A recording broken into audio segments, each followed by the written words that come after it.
आज मैं आपसे एक ज़रूरी बात करना चाहता हूँ। मुझे जंगल में एक चिड़िया पसंद है। मैं उससे बहुत प्यार करता हूँ और वो भी मुझसे बहुत प्यार करती है।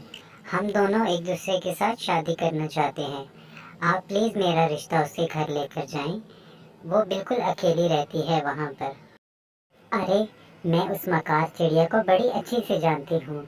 तुम्हारा रिश्ता मेरी बहन की बेटी के साथ होगा। मैं हरगिज़ ये रिश्ता नहीं होने दूंगी। आई बात समझ में? तुम आराम से इस रिश्ते के लिए राजी हो जाओ। मैं अपनी बहन को ज़बान दे चुकी हूँ और अब मैं पीछे नहीं हट सकती। तुम्हारा रिश्ता वहीं होगा। वो लड़की तो बिल्कुल अकेली रहती है।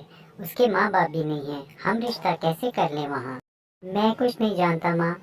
अगर मेरा रिश्ता वहाँ ना हुआ तो मैं खुदकुशी कर लूँगा या घर छोड़ के चला जाऊँगा। प्लीज़ माँ, मेरी बात मान लो माँ, प्लीज़ माँ।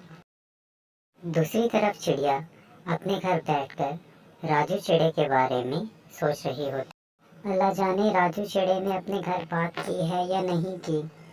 मैं उसके बगैर बिल्कुल नहीं रह सकती। अगर उसके माँ बाप राजी ना हुए तो हमारा क्या होगा? मैं उसके बगैर जीने का तसव्वुर भी नहीं कर सकती। मैं शादी करूंगी तो सिर्फ राजू चिड़े से। अल्लाह जाने क्या हो रहा होगा। अरे, अब मैं रानू चिड़िया को क्या कहूँगा? उसे कैसे बताऊंगा कि मेरी माँ इस रिश्ते के लिए नहीं राजी हुई? हमने तो जीने मरने की कस्में खा रखी हैं। मैं उसे कैसे ये बताऊंगा कि वो मेरी बीवी नहीं बन सकती? और अगर ऐसा हुआ तो मेरी माँ मुझे अपने घर से निकाल देगी और कभी नहीं बुलाएगी मुझे। अरे चिड़िया, मैंने तो सुना है तुम्हारा बेटा अपनी मर्जी से शादी करना चाहता है। तुम तो बड़ा अकड़ती थी कि मेरा बेटा बहुत अच्छा है, मेरी हर बात मानता है। तो अब क्या हुआ? निकल गई ना सारी अकड़। इसीलिए कहते हैं बड़े बोल नहीं बोलने चाहिए। आया ना तुम्हें अब मजा चिड़िया? अरे ओ मगरूर कवि, तुम मेरे घर से निकल जाओ। तुम्हारी हिम्मत कैसे हुई मेरे घर में खड़े होकर मेरे बेटे के बारे में बातें करने की? मेरा बेटा मेरी मर्जी से शादी करेगा। वो उस चिड़िया से कभी शादी नहीं करेगा। मैं तुम्हें आज ये लिख कर दे रही हूँ। जाओ तुम अपने घर। अरे राजू, तुमने इतनी देर क्यों लगा दी? मैं कब से तुम्हारा इंतज़ार कर रही हूँ और मैं बहुत परेशान हूँ। प्लीज़ मुझे बताओ, तुम्हारी माँ ने क्या कहा? क्या वो इस रिश्ते के लिए राज़ी हो गई है ना? प्लीज़ बताओ।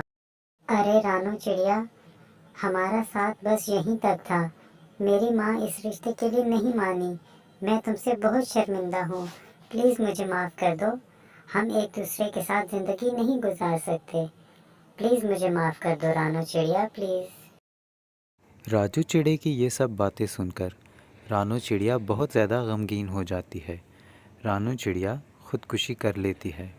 राजू चिड़ा उसकी मौत पर बहुत ज़्यादा रोता है।